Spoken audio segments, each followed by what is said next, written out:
आज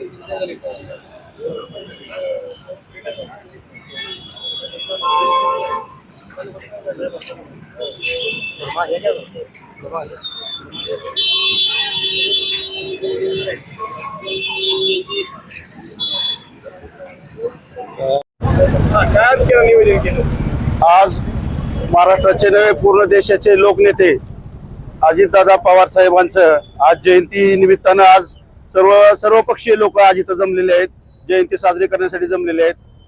खरं तर आज अजितदादा या जगात नाहीत हे आम्ही कुणी अजूनही मान्य करायला तयार नाहीत। आजही आमच्यात अजितदादा म्हणजे आमच्या मनात कायमस्वरूपी जिवंत आहेत, जिवंत राहतील। त्यांनी कामाचा पायंडा पाडून दिलेला आहे, महाराष्ट्राला काम करण्याची जी पद्धत त्यांनी पाडून दिलेली आहे ती आम्ही सर्वांनी अंगी करून सर्व पक्षाच्या लोकांनी आदर्श घेऊन त्या आदर्शावर चलून महाराष्ट्राचा कसा विकास होईल यासाठी सर्वांनी प्रयत्न करावे अशी आमची इच्छा आहे। दादांचा आशीर्वाद कायम आमच्या सोबत आहे आणि महाराष्ट्राच्या विकासासाठी जो कोणी प्रयत्न करेल त्यासाठी आमच्या दादांचा आशीर्वाद, आमचा आशीर्वाद म्हणजे आम्ही त्यांच्या बरोबर आहोत आणि आमच्या बरोबर सर्वजण आहेत। फक्त आज आम्ही आदरांजली वाहतोय, आदरांजली नाही आज जयंती आहे, परंतु आदरांजली व्हायची सुद्धा वेळ आमच्यावर आली आहे, आमच्यावर खूप वाईट वेळ आलेली आहे।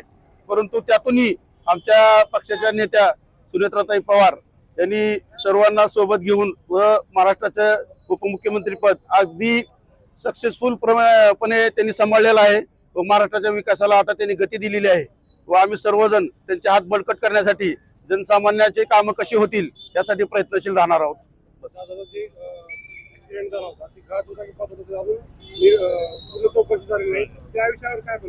नाही, चौकशी तर 100% आम्ही होईपर्यंत कुणी गप्प बसणार नाहीत। आज संसदेमध्ये पण आवाज उचललेला आहे, आपल्या अधिवेशनामध्ये पण त्यावर आवाज उचललेला आहे आणि जोपर्यंत त्याचा छडा लागणार नाही तोपर्यंत आम्ही कुणी शांत बसणार नाहीत। तपास चालूच आहे।